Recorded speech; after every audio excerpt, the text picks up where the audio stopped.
Mazmur 27 ayat 1 sampai 6. Sekali lagi Mazmur 27 ayat 1 sampai 6.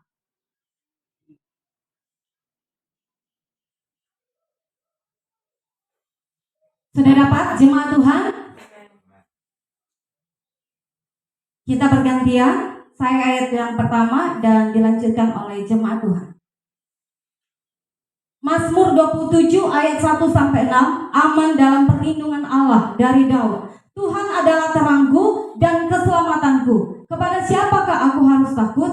Tuhan adalah benteng hidupku. Terhadap siapakah aku harus gemetar? Jemaat Tuhan. Ketika penjahat menyerang aku untuk memakan dagingku, yang semua lawanku dan musuhku, mereka sendirilah yang melindungi. Sekalipun tentara berkemah mengepung aku, tidak takut hatiku. Sekalipun timbul peperangan melawan aku, dalam hal itu pun aku tetap percaya. Satu hal telah mengikat kepada Tuhan, itulah yang kuingini diam di dalam rumah Tuhan. Menyenangkan kebenaran Tuhan dan menikmati baiknya. Sebab Ia melindungi aku dalam pondoknya pada waktu bahaya. Ia menyembunyikan aku dalam persembunyian di kemahnya. Ia mengangkat aku ke atas gunung batu. Maka sekarang tegaklah kepalaku mengatasi musuh aku. Dalam kemah aku mau mempersembahkan korban dengan sorak-sorai. Baik jemaat Tuhan yang saya kasihi, judul firman Tuhan kepada kita pada pagi menjelang siang ini, kita tidak perlu takut. Sekali lagi, judul firman Tuhan kepada kita tidak perlu takut. Jemaat Tuhan yang saya kasihi, setiap orang pasti pernah mengalami yang namanya rasa takut. Siapapun kita pasti pernah mengalami yang namanya rasa takut. Takut berbicara di depan banyak orang, mungkin. Takut ketinggian, takut mati apalagi. Takut kedalaman, takut gagal, takut salah. Takut apa kata orang ketika saya datang beribadah. Takut bersaksi. Dan banyak lagi contoh-contoh ya, ketakutan yang lainnya. Dan pastinya kita pernah mengalami yang namanya rasa takut.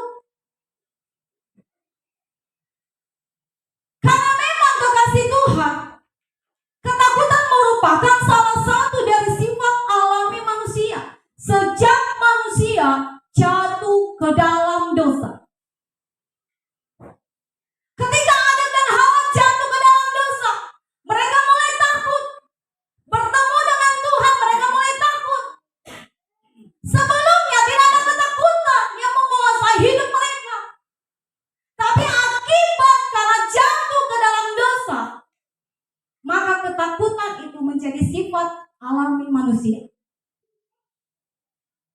Jadi siapapun kita, pasti ada rasa takutnya. Itulah sebabnya manusia sering takut. Karena itu adalah sifat alami manusia. Takut terhadap sesuatu yang menakutkan. Bahkan ada juga kekasih Tuhan takut terhadap sesuatu yang tidak menakutkan. Contohnya, ketika balon meletus.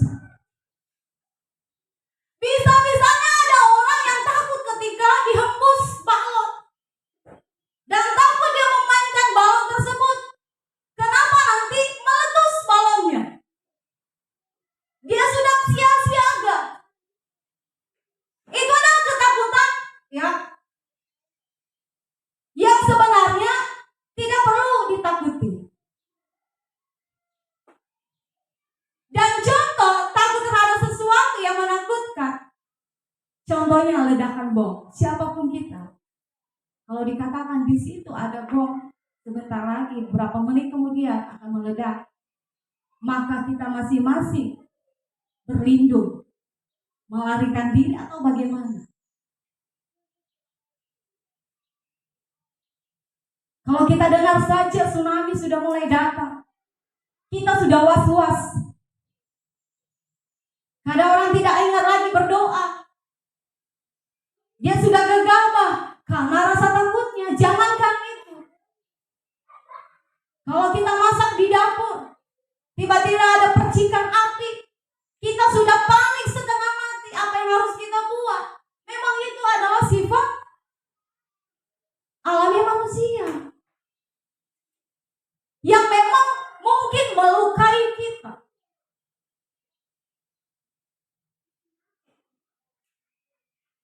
Kekasih Tuhan, bagi kita anak-anak Tuhan, apabila ada perkataan-perkataan yang menggosipkan kita, itu adalah bukan sesuatu yang menakutkan. Tetapi banyak orang hal itu menakutkan bagi dia. Kalau kita di pihak yang benar, apapun kata dunia, apapun kata orang, kita tidak takut. Karena itu sesuatu yang bukan menakutkan bagi kita. Tapi kenapa orang takut? Karena memang itu yang dikerjakannya. Itu yang sedang dilakukannya, apa yang dibicarakan orang di luar sana. Tapi ketika kita melakukan atau sesuatu yang benar, dan mereka mulai menggosipkan kita, memperkatakan kita, jangan takut. Katakan amin. Katakan amin. Jangan takut ketika kita melakukan kebenaran firman. Mau apapun kata orang, itu sebenarnya bukan sesuatu yang menakutkan. Tapi kadangkala itu menguasai hidup kita. Ucapan orang tersebut menguasai hidup kita.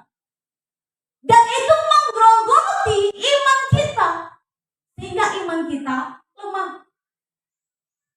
Kita tidak berdaya lagi.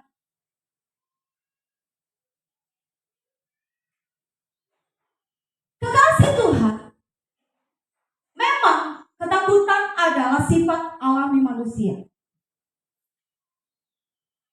Tapi ketika kita di dalam Tuhan, ketakutan itu tidak bisa menguasai kita lagi. Karena Tuhan memberikan roh keberanian, bukan roh ketakutan. Roh ketakutan dari dunia. Roh ketakutan dari pekerjaan si jahat yang mengintimidasi kita sehingga membuat kita takut. Dan lebih tinggi ketakutan kita. Sehingga satu kali apa kata orang, kita langsung nyerah.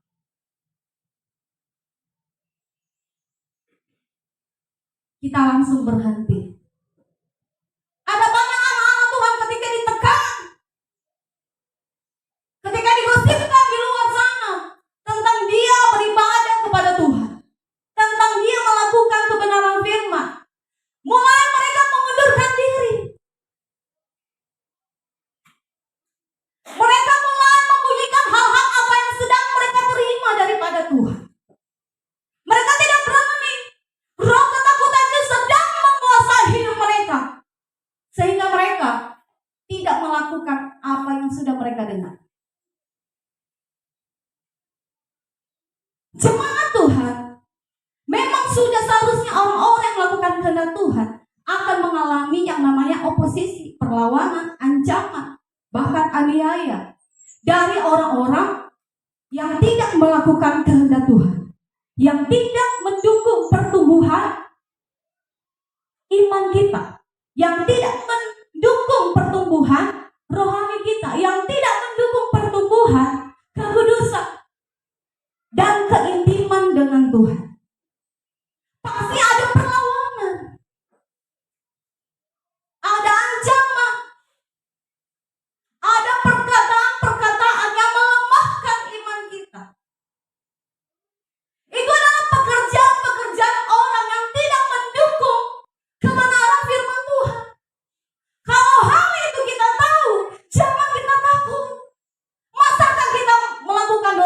kita tidak takut? Melakukan kebenaran kita takut? Ada apa itu? Kebanyakan orang demikian.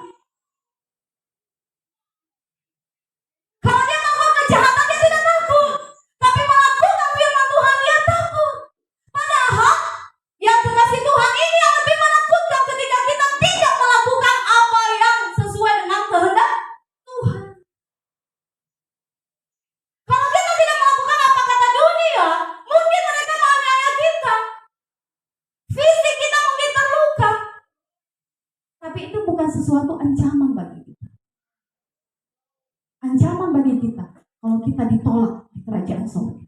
Itu lebih bahaya. Menderita. Sudah capek di dunia, capek lagi di kerajaan yang lain. Dan ini memang fakta membuktikan banyak orang Kristen takut melakukan apa yang benar. Takut digosipkan. Takut orang berkata sok-sokan, sok suci, sok hebat. Kita kan masih ada di dunia ini. Kita perlu semuanya itu. Tapi jemaat Tuhan, mari kita jangan takut melakukan atau berpihak kepada kebenaran. Amin. Amin. Sekalipun kita mengalami oposisi, perlawanan, ancaman, aniaya, perkataan-perkataan yang melemahkan, itu tidak masalah. Maka jemaat Tuhan, mulai pada zaman para nabi, termasuk zaman Daud, dan sampai ke zaman Yesus, para rasul, jemaat mula-mula, hingga sampai di zaman kita sekarang ini. Semua orang hidup di dalam Tuhan, semua orang hidup sesuai dengan firman Tuhan dan melakukan kehendak Bapa, pasti mengalami yang namanya tantangan, ancaman, dan aniaya. Dari mana? Dari pihak orang-orang yang tidak mendukung kebenaran, menolak kebenaran. Dan tahukah jemaat Tuhan, kalau kita di pihak yang benar, percaya bahwa semua orang yang percaya melakukan kehendak Bapa di surga, kita akan keluar sebagai seorang pemenang, bahkan lebih daripada pemenang. Karena Tuhan Yesus yang berperang atas kita. Kita buka Alkitab kita, Roma 8:37.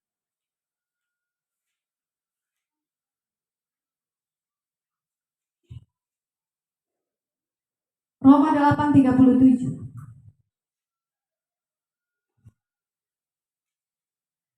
Tetapi dalam semuanya itu kita lebih daripada orang-orang menang oleh Dia yang telah mengasihi kita. Kita lebih daripada orang-orang yang menang. Karena Tuhan yang mengaruniakan kemenangan itu kepada kita. Kita tidak capek lagi berperang. Tuhan yang berperang atas kita. Saya kasih contoh. Pak Maksi mengikuti lomba tinju. Dalam lomba tersebut, mungkin babak pertama mungkin dia kalah. Babak kedua, babak ketiga, menang, dan seterusnya. Dan ketika beliau pulang ke rumah, hadiah yang didapatkannya dalam pertandingan tinju, dia menyerahkan kepada istrinya. Dia menyerahkan kepada istrinya. Siapa yang lebih daripada pemenang? Istrinya, Ibu Nita. Karena dia tidak pernah mengalami kekalahan. Kalau Pak masih dikatakan dia hanya pemenang. Kenapa? Mungkin dalam ronde-ronde sebelum kemenangan dicapainya, dia ada kekalahannya.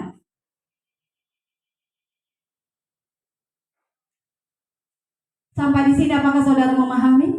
Nah, dikatakan sini, tetapi dalam semuanya itu kita lebih daripada orang-orang yang menang. Kenapa kita dikatakan kita lebih daripada orang-orang yang menang? Karena Tuhan yang mengaruniakan kemenangan kepada kita. Amen. Katakan amin. Amen. Makanya dikatakan kita lebih daripada orang menang. Karena Ia mengasihi kita. Pak masih mengasihi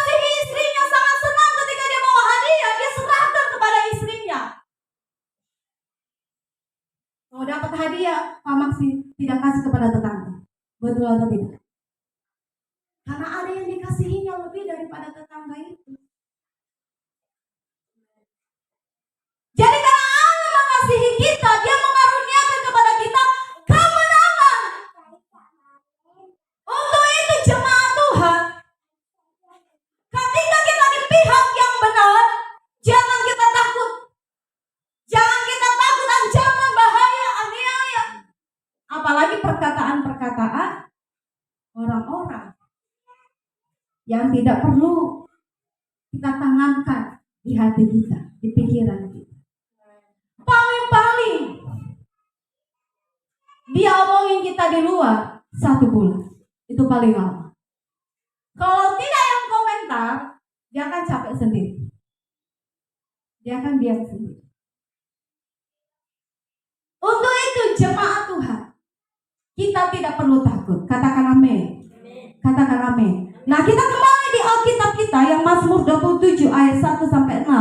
Kita akan menemukan sekurang-kurangnya 2 jaminan dari Tuhan bagi kita, sehingga kita tidak perlu takut akan apapun atau siapapun.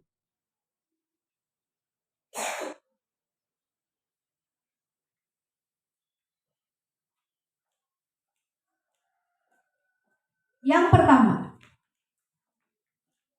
Tuhan adalah terang dan keselamatan kita. Perhatikan Alkitab saudara, Mazmur 27 ayat 1 sampai 3. Tuhan adalah terangku dan keselamatanku. Kepada siapakah aku harus takut? Tuhan adalah benteng hidupku. Terhadap siapakah aku harus gemetar? Ketika penjahat menyerang aku untuk memakan dagingku, yakni semua lawanku dan musuhku, mereka sendirilah yang tergelincir dan jatuh.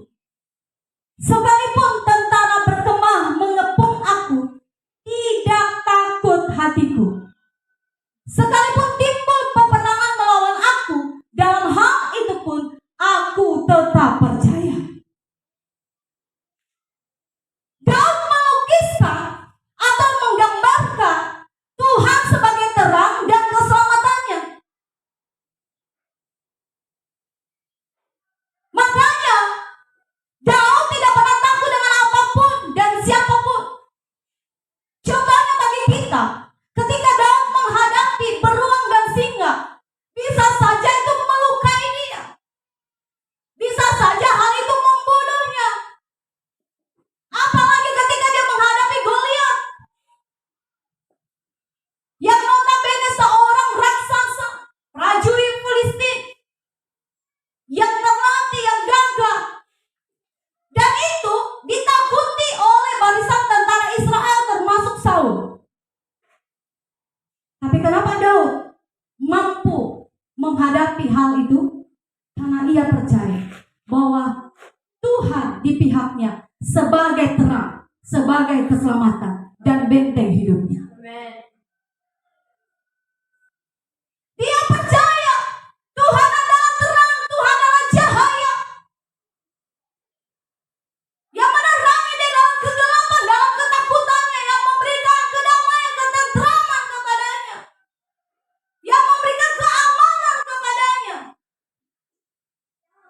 Tuhan adalah benteng, Tuhan adalah perlindungan. Makanya ia tidak takut.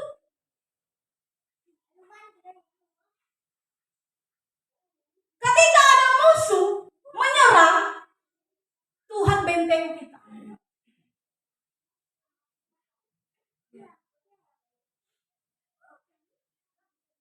Ancaman musuh tidak bisa kena kepada saudara. Karena ada perlindungan Allah dalam hidup kita. Dia musuhangi saudara. Dia mau membahayakan saudara. Itu tidak akan terjadi kalau kita di pihak yang benar. Allah membentengi kita. Allah melindungi kita. Katakan amin. Tuhan menjamin keamanan bagi kita. Tuhan menjamin keamanan yang pasti bagi kita. Katakan amin. Makanya Daud tidak pernah takut dan gentar. Walaupun Saul berikhtiar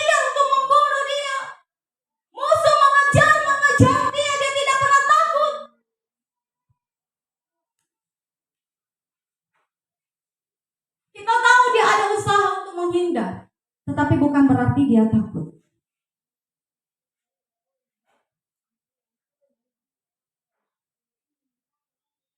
Mungkin ketika ada ancaman kita menghindar. Itu memang. Tapi bukan berarti kita berhenti untuk menceritakan kebenaran. Perhatikan kepada Daud.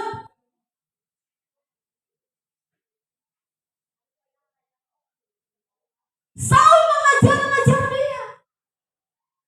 Tapi Tuhan tetap melindungi Daud. Karena Daud di pihak yang benar. Katakan amin. Katakan amin.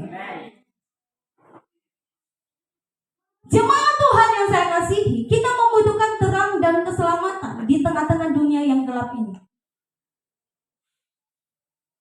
Di dunia ini dipenuhi dengan lembah kegelapan, ancaman bagi kita. Namun kita tidak perlu takut. Karena di dunia ini memang bukan tempat yang aman.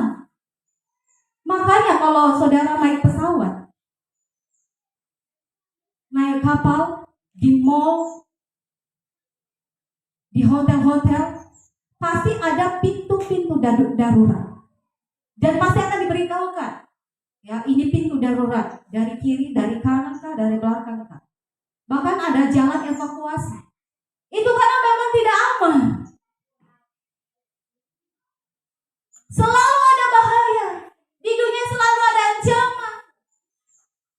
Keluar kita di sini, kita tidak tahu apa yang akan terjadi di depan kita. Tapi itu tidak membuat kita takut. Itu tidak membuat kekhawatiran mengalir di hidup kita. Karena Tuhan adalah benteng hidup kita. Karena Tuhan adalah perlindungan bagi kita yang memberi rasa aman, tentram, dan sejahtera di hati kita. Sehingga kemanapun kita melangkah, kita tahu pasti bahwa Tuhan melindungi saya, bahwa Tuhan akan membentengi saya. Katakan amin. Tapi kalau ada bahaya, ada lubang di depan, ya jangan sok-sokan lewat Tuhan benteng hidup saya. Kalau ada bahaya, menghindar. Amin, kekasih Tuhan.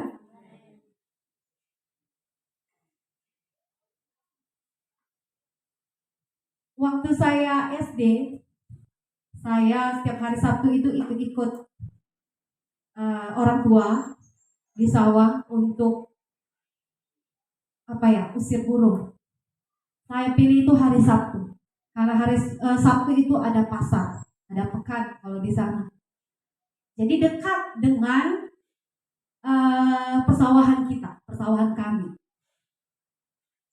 Dan setelah selesai, saya usir burung kasih Tuhan, saya pergi mandi.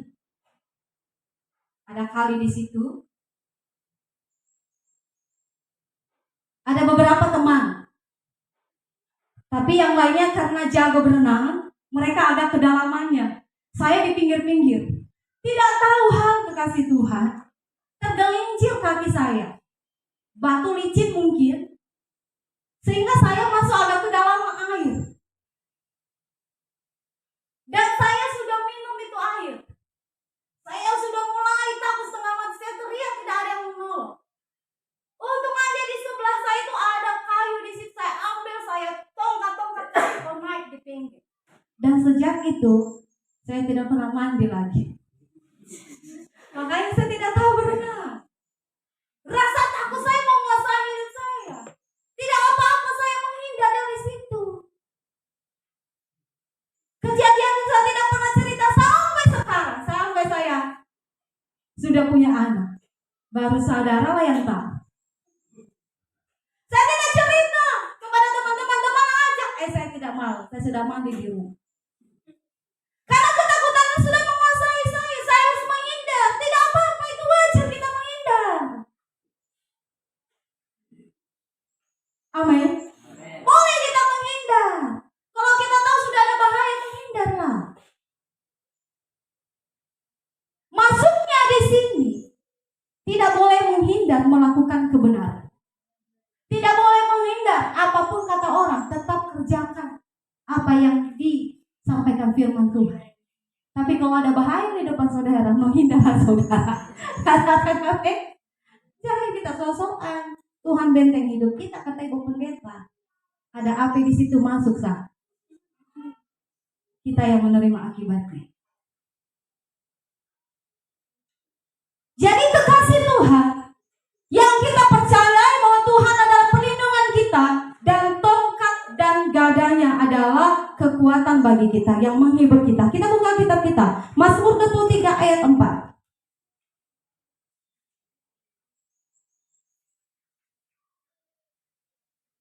Perhatikan kitab saudara. Sekalipun aku berjalan dalam lembah kegelapan, aku tidak takut bahaya, sebab Engkau besertaku. Gadamu dan tongkatmu itulah yang menghibur aku. Perhatikan, gadamu itu adalah kekuatan atau kekuasaan Tuhan. Kekuatan kekuasaan Tuhan lah yang menghibur kita. Tongkat Tuhan itu berbicara kebenaran Allah. Jadi kekasih Tuhan, gadamu kekuatan dan kekuasaan, kebenaran Allah itulah yang menghibur kita. Kenapa kebenaran Allah menghibur kita? Karena kebenarannya menjanjikan bahwa Tuhan tidak akan membiarkan kita berjalan sendiri. Tuhan akan menyertai kita, Tuhan akan membentengi kita, Tuhan akan menjaga kita dengan serangan-serangan di luar, termasuk serangan ucapan-ucapan. Dia akan membentengi hati saudara, sehingga saudara tidak mudah tersinggung, tidak mudah patah semangat. Amin. Tetap ada sukacita, karena dia membentengi hidup saudara, dia membentengi hati saudara, dan itulah yang menghibur hati kita. Amin. Apapun kata dunia, jangan kita kecewa, karena kita tidak bisa, kekasih Tuhan, ambil solasi ban mulut mereka yang berbicara tentang kita. Iya toh? Istri kita saja, anak kita tidak bisa tutup mulut mereka, karena mereka punya hak untuk berbicara. Sekali membentengi hati kita itu harus kita yang menjaganya. Kalau kita jaga hati kita, maka Tuhan akan bekerja membentengi hidup kita. Katakan amin. Katakan amin. Jangan mudah tersakiti dengan apa kata orang. Kalau kita mudah tersakiti, rapuh iman kita. Belum lagi ancaman, aniaya. Ucapan aja sudah KO. Lawan satu, kita nol. Iya toh? Jangan. Mari kita bentengi hati kita. Karena kekuatan, kekuasaan, dan kebenaran Allah, itulah yang menghibur hati kita. Katakan amin. Janjinya kebenaran yang menghibur kita. Jadi jemaat Tuhan, sekalipun Daud adalah seorang raja, bukan berarti hidupnya baik-baik atau aman-aman saja. Justru Daud menghadapi begitu banyak tantangan, persoalan dalam hidupnya, sampai-sampai ia dikejar oleh musuhnya. Bahkan anaknya saja berikhtiar membunuh dia, menghabisi nyawa Daud. Dan itulah yang dialami oleh Daud. Seringkali nyawanya menjadi target dari semua lawan-lawannya. Tapi Daud tidak pernah takut dan gemetar. Kenapa? Karena ia percaya bahwa Tuhan adalah terang, bahwa Tuhan adalah keselamatan, bahwa Tuhan adalah benteng hidupnya. Amin. Kalau mau tepuk tangan semua. Jangan sampai orang sah. Haleluya. Jadi jemaat Tuhan, kita perlu belajar dari seorang Daud. Ketika dia dikejar-kejar oleh musuh, semua lawan menyerang dia, dia tidak takut.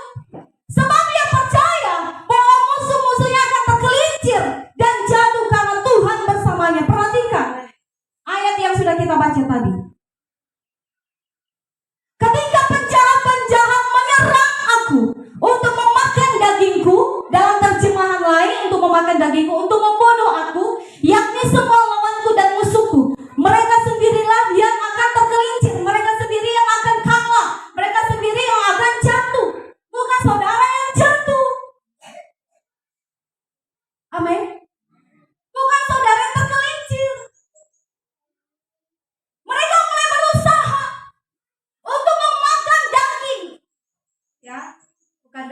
ini ya, saudara kasih ya.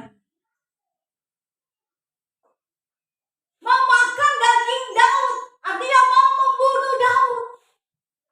Tapi musuh-musuhnya yang berikhtiar membunuh dia, memakan daging daripada Daud ini, itu yang kalah, jatuh tergelincir kalah. Kenapa? Karena Tuhan yang membentengi Daud. Karena Tuhan yang berperang atas Daud. Karena Tuhan di pihak Daud, karena dia di pihak yang benar.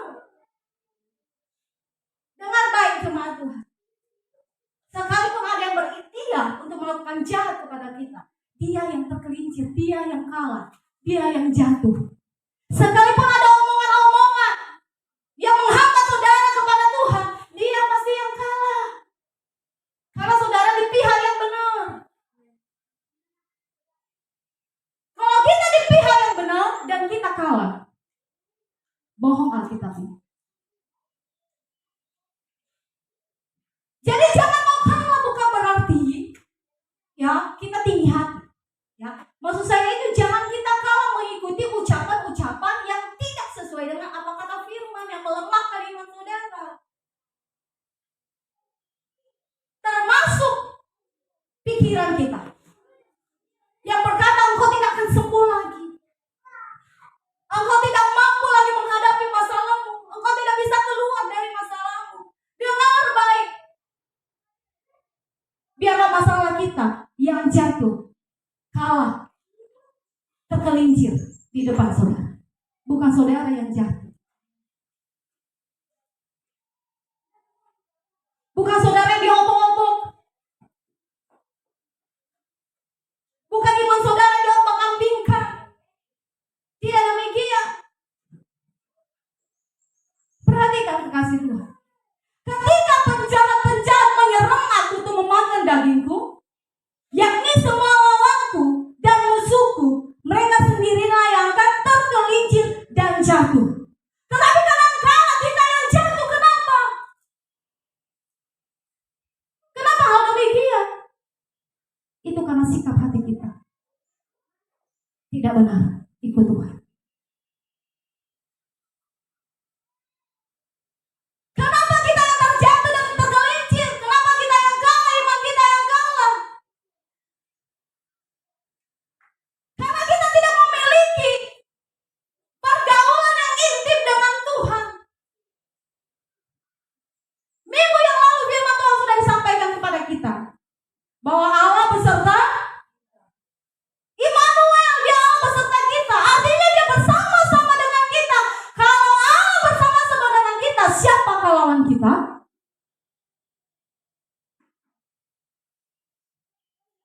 Tapi kenapa kita bisa tergelincir dan jatuh? Itu dipertanyakan. Berarti hubungan kita tidak benar di hadapan Tuhan. Kalau kita ingin hubungan yang dekat dengan Tuhan, apapun kata dunia, kita tidak terjangkit, kita tidak tergelincir dan kalah. Iman kita tidak kalah, iman kita tidak kecut. Dengar baik jemaat Tuhan. Kedepannya pasti ada masalah, ada tantangan. Ini zaman semakin buruk, bukan semakin baik. Pada hari Kamis kita ada Zoom dengan Bapak Gembala. Dia mengingatkan kita, beberapa tahun ke depan, persiapkan diri sekarang. Karena kita tidak tahu apa yang akan terjadi di depan kita.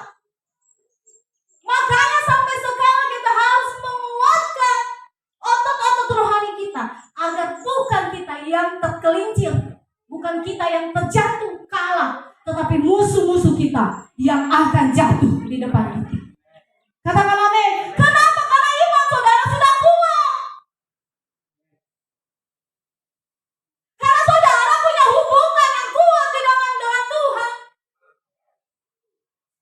Punya hubungan yang kuat dengan Tuhan.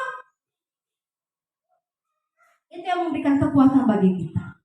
Katakan amin. Katakan amin. Jadi kekasih Tuhan, Dialah terang bagi kita. Dia keselamatan bagi kita. Kalau Dia keselamatan bagi kita, kita tidak akan jatuh di depan musuh kita. Yesus adalah terang dunia. Dia berkata di Yohanes 8 ayat 12. Perhatikan kita saudara. Yohanes 8 ayat 12. Maka Yesus berkata pula kepada orang banyak, katanya, Akulah terang dunia. Barang siapa mengikut aku, ia tidak akan berjalan dalam kegelapan, melainkan ia mempunyai terang hidup. Kalau kita di dalam terangnya Tuhan, kita tidak takut bahaya karena ada yang menerangi kita, ada cahaya Allah menerangi jalan-jalan kita. Dan kita tahu lubang di mana, batu di mana, kita tahu. Sehingga kita bisa menghindar. Karena cahaya Allah itulah menerangi langkah-langkah kita. Katakan amin. Karena dia adalah terang. Kalau kita sudah memiliki Allah, kita memiliki terang. Kita memiliki keselamatan, perlindungan seutuhnya. Katakan amin. Katakan amin. Kalau kita percaya kepadanya, kita tidak tinggal dalam kegelapan. Kita tidak tinggal dalam kekhawatiran. Kita tidak pernah tinggal dalam kecemasan. Kita tidak pernah tinggal dalam ketakutan. Melainkan tinggal di dalam terangnya Allah. Karena di dalam terangnya Allah, di dalamnya Tuhan, tidak ada kecemasan. Tidak ada kekhawatiran, tidak ada ketakutan, tidak ada kebimbangan. Karena itu adalah salah satu musuh iman. Allah tidak bisa bekerja dengan ideal dalam hidup saudara. Kalau hal ini masih ada dalam hidup saudara, Allah tidak bisa bekerja dengan luar biasa dalam hidup saudara. Karena yang menguasai kita, ketakutan, kecemasan, kekhawatiran. Tapi ketika kita hidup di dalam terang dan kita sadar kita adalah orang-orang terang, maka hal kekhawatiran, kecemasan, ketakutan itu tidak bisa menguasai kita. Katakan amin. Tepuk tangan dong. Allah bisa bekerja dengan total, dengan ideal dalam hidup saudara. Katakan amin. Karena di dalam terang Tuhan, di situ tidak ada ketakutan, yang ada damai, tenteram, bahagia, aman. Kan saya sudah katakan tadi, dia penting. Pernahkah saudara nonton? Pernah ya? Kalau ada waktu peperangan, mereka sudah buat benteng, dinding, penahan, agar musuh tidak mudah menyerah. Kita yang duluan menyerang dia. Jadi kekasih Tuhan, kalau rasa takut lebih menguasai kita, hari ini katakan kepada Tuhan, biarlah terangmu Tuhan, cahayamu Tuhan menerangi hidup saya, sehingga kita aman di dalam Kristus. Katakan amin. Baik, poin kita yang kedua, berdiam di rumah Tuhan seumur hidup. Berdiam di rumah Tuhan seumur hidup kita. Di ayat yang keempat dan 6, perhatikanlah kita saudara kembali di Mazmur 27.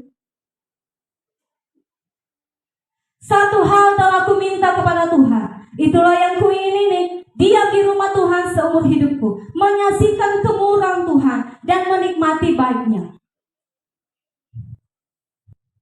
Sebab ia melindungi aku dalam pondoknya. Pada waktu bahaya, ia menyembunyikan aku dalam persembunyian di kemahnya. Ia mengangkat aku ke atas gunung batu. Maka sekarang tegaklah kepalaku mengatasi musuhku sekeliling aku. Dan kemahnya aku mau mempersembahkan korban dengan sorak-sorai. Aku mau menyanyi dan bermazmur bagi Tuhan. Nah, pemazmur berkata bahwasanya kekasih Tuhan yang dia inginkan diam di rumah Tuhan. Diam di dalam rumah Tuhan seumur hidup bukan berarti kita hanya tinggal di dalam gereja dan tidak melakukan sesuatu apapun juga. Namun berdiam di rumah Tuhan berarti hidup bersama dengan Tuhan, selalu di dekatnya dan senantiasa merasakan hadirat Tuhan dalam segala aspek hidup kita.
rumah Tuhan seumur hidup. Bukan berarti 24 jam saudara di sini. Tapi hidup bersama-sama dengan Tuhan. Hidup bergaul dengan Tuhan. Dan itu memberikan keamanan bagi kita. Itu sebabnya Daud selalu bergembira dan bersukacita pergi ke rumah Tuhan. Buka kita saudara. Mazmur 122 ayat 1.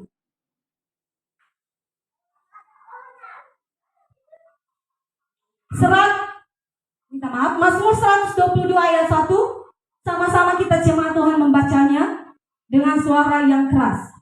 Mazmur 122 ayat 1, tiga-tiganya. Nyanyian ziarah Daud. Aku bersukacita ketika dikatakan orang kepadaku, mari kita pergi ke rumah Tuhan.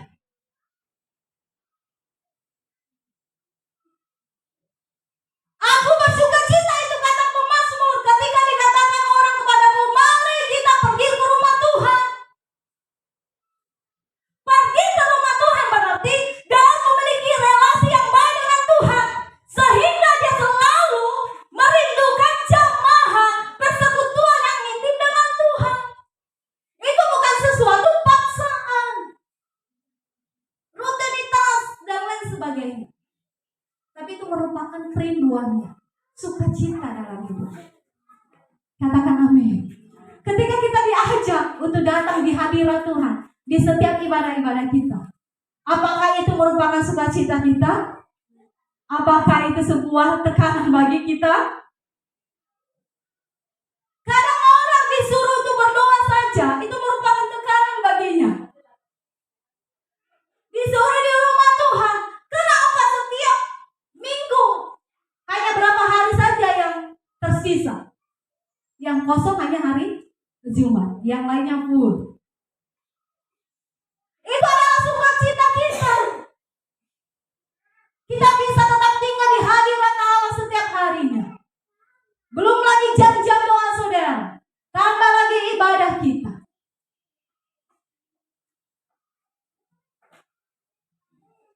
Itu bukan sesuatu tekanan bagi kita. Amin, kekasih Tuhan. Itu adalah sukacita bagi kita. Tambah lagi ibadah kita. Nanti malam jam 6 sore tambah lagi ibadah kita. Itu sukacita bagi kita. Jangan kita berkata, ditambah lah ini mah, ketong sore piju, ketong ketong sedikit ini pasti ibu pendeta tahu siapa yang datang, siapa yang sore. Dia pasti tanya ini, ibu di mana, bapak di mana, kakak di mana, yang di mana. Ya toh, kalau tadi rame, ribuan, saudara tidak datang juga tidak kelihatan. Paling CCTV-nya Tuhan yang lihat. Tapi kita kelihatan semua. Aduh, ini tambah lagi ibadah kita. Itu jangan membuat saudara tertekan. Itu justru membuat saudara bersukacita di dalam rumah Tuhan. Ini Daud berkata, aku bersukacita ketika dikatakan kepadaku, mari kita pergi ke rumah Tuhan. Jangan hanya bersukacita ketika diajak pergi ke pesta. Pergi jalan-jalan loh, kalau bisa. Mulai sedu dia kerja. Karena dia sudah tahu jam 2 kita mau jalan-jalan ini. Biar mama jangan larang, ketemu sedu sudah kerja. Persiapkan. Oh, bajunya yang mana? Siapkan baterai, HP-nya jangan lobet karena nanti foto-foto. Sudah dipersiapkan. Itu hanya jalan-jalan loh. Kalau ke rumah Tuhan, cepat sudah. Saat dibangun tuh, awe mamai. Sebentar, masih jam berapa? Setengah jam lain. Tidak semangat. Masih dibangunkan lagi, diingatkan lagi. Bagaimana ini? Aku bersukacita ketika dikatakan kepadaku, mari kita pergi di rumah Tuhan. Aku bersukacita ketika ada jamaah pelayanan saya lebih padat dari orang-orang lain. Hari Minggu melayani, minggu depan lagi, maju lagi. Sorenya lagi, saya lagi. Aduh. Aku bersukacita di dalamnya. Masih bisa melayani Tuhan. Masih bisa melakukan yang terbaik untuk Tuhan. Katakan amin. Katakan amin. Tepuk tangan dong semua. Iya.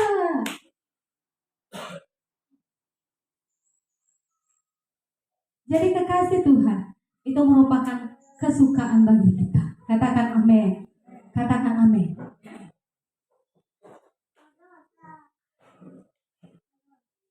Kekasih Tuhan,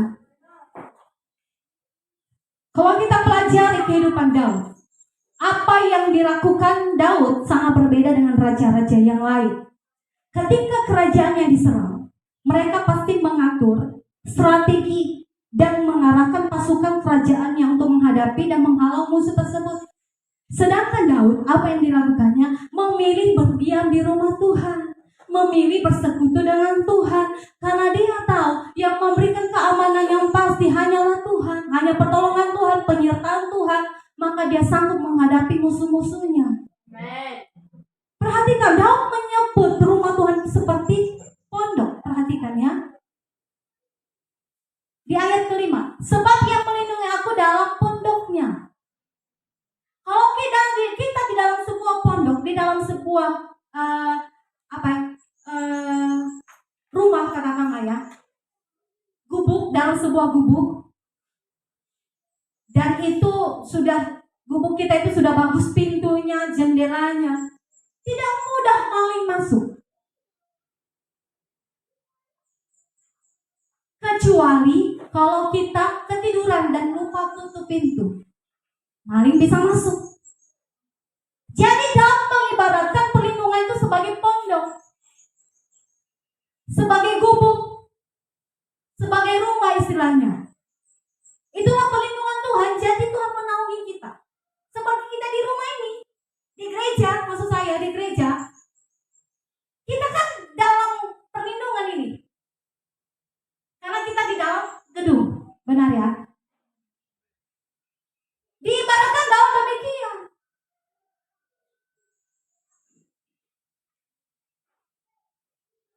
Saya nonton satu video singkat. Dia menceritakan bagaimana pelayanannya dipimpin oleh Roh Kudus. Dan dia melihat ketika dia belum diangkat jadi pembicara, dia masih baru bertobat. Ketika dia duduk di bangku, dia melihat kepada sang pendetanya.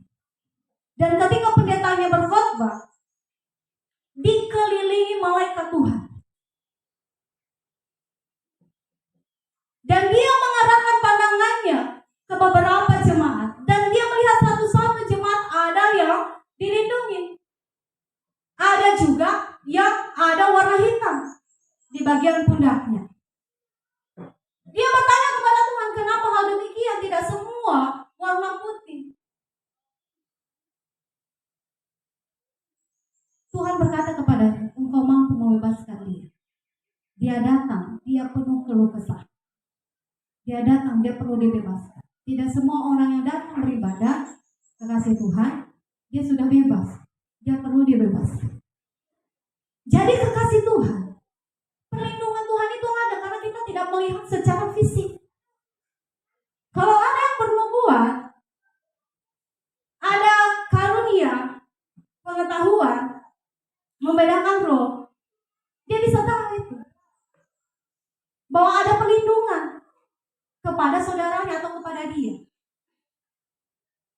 Modal kita apa? Modal percaya. Modal iman. Kita tidak tahu secara fisik bahwa Tuhan beserta dengan kita. Kan pernah Pak Abinus bersaksi toh, seolah-olah dia tidur itu ada Tuhan Yesus. Dia masuk di pintu, dia agak-agak sedikit supaya dia masuk di pintu itu ada jalan Tuhan juga. Sehingga dia bisa menghadapi masalahnya waktu di Kupang dengan baik karena dia rasa Tuhan beserta dengan dia. Memang secara fisik kita tidak melihat Allah beserta dengan kita, dia bersama dengan kita, ada malaikat Tuhan melilingi kita. Tapi dasar kita, kepercayaan kita kepada janji Tuhan. Kalau janji Tuhan bahwa Allah menyertai kita, itu memang Allah menyertai kita. Katakan amin. Katakan amin. Jadi kekasih Tuhan, Daud menyebut rumah Tuhan seperti pondok. Karena secara historis, yang membangun rumah Tuhan ialah Salomo. Sehingga di zaman Daud belum ada rumah Tuhan yang megah seperti di zaman Salomo. Karena itu yang menarik di sini bukanlah bangunan fisik, arsitektur atau desain bekerja dirindukan oleh Daud. Katakan amin. Karena Daud percaya ketika ia berjumpa dengan Tuhan, berada di dekat Tuhan, maka dia aman. Dia mendapat penguatan, dia mendapat keberanian, dia mendapatkan kekuatan untuk menghadapi setiap pergumulan hidupnya. Katakan amin. Katakan amin. Katakan amin. Jadi kekasih Tuhan, saya sudah katakan tadi, Daud menggambarkan perlindungan itu seperti pondok. Dan tahu kekasih, kalau pondok-pondok itu kan bangunannya tidak megah. Benar toh? Gubuk-gubuk itu kan bangunannya tidak megah, lebih megah lagi gereja kita nih, walaupun setengah tembok. Tetapi maksudnya ini bukan berbicara fisik atau kemegahan daripada pondok itu, dari gubuk itu. Tetapi saudara kasih, digambarkan Daud perlindungan Tuhan itu sebagai pondok. Hadirat Tuhan itu, kalau kita di dalam hadirat Tuhan setiap harinya, ya kekasih Tuhan, artinya perlindungan Tuhan itu selalu bersama dengan kita seperti pondok. Katakan amin. Jadi kekasih Tuhan, bukannya sekadar kita beribadah, tetapi kita harus benar-benar merasakan hadiratnya. Jangan seperti orang Farisi, dikatakan firman Tuhan kepada mereka, percuma saja mereka beribadah kepadaku. Markus 7 ayat 7 dikatakan, percuma mereka beribadah kepadaku, sedangkan ajaran yang mereka ajarkan ialah perintah manusia. Itu berarti kita harus mendapatkan perkenanan Tuhan dalam hadiratnya, bukanlah penampilan luar, melainkan sikap hati yang benar di hadapan Tuhan. Seperti Daud mendapatkan perkenanan Tuhan, menjadi raja ketimbang saudara-saudaranya, karena Tuhan melihat hati Daud. Katakan amin. Kalau hati kita benar, di pihak yang benar, maka Tuhan melindungi kita. Katakan amin. 1 Samuel 16 ayat 7 dikatakan, tetapi berfirmanlah Tuhan kepada Saul, janganlah pandang parasnya atau perawakan yang tinggi, sebab aku telah menolaknya. Bukan yang dilihat manusia, yang dilihat Allah. Manusia melihat apa yang di depan mata, tetapi Tuhan melihat hati. Kalau sikap hati kita benar, maka Tuhan akan melindungi kita. Amin. Tuhan akan memilih kita untuk pekerjaannya yang luar biasa. Untuk itu kekasih Tuhan, jemaat Tuhan, mari kita senantiasa merindukan hadirat Tuhan, di dekat Tuhan, karena kita aman di dalamnya. Mari kita berdiam di rumah Tuhan seumur hidup kita. Artinya, mari kita senantiasa bergaul karib bersama-sama dengan Tuhan. Katakan amin. Katakan amin. Katakan amin. Seperti Maria memilih bagian yang terbaik, yakni duduk di kaki Tuhan. Lukas 10 ayat 42 ayat terakhir bagi kita. Kita buka sama-sama dan kita baca. Sudah dapat semua? Lukas 10 ayat 42. 3 ya. Tetapi hanya satu saja yang perlu. Maria telah memilih bagian terbaik yang tidak akan diambil daripadanya. Inilah pilihan Maria, pilihan yang tepat. Dia memilih untuk dekat dengan Tuhan, sekalipun jadwal kerjanya banyak mungkin. Demikian juga kita, mungkin setiap harinya kita punya jadwal kerja pelayanan padat. Mari kita memilih untuk duduk di bawah Tuhan. Sejenak kita persiapkan hati kita untuk bersekutu dengan Tuhan. Katakan amin. Katakan amin. Karena bukan karena padatnya pekerjaan pelayanan kita maka kita berkenan di hadapan Tuhan, tidak. Tetapi ketika kita semakin mendekatkan diri kepada Tuhan, tentunya pelayanan kita akan mengerjakannya dengan sukacita dan bertanggung jawab. Katakan amin. Tuhan Yesus memberkati kita sampai di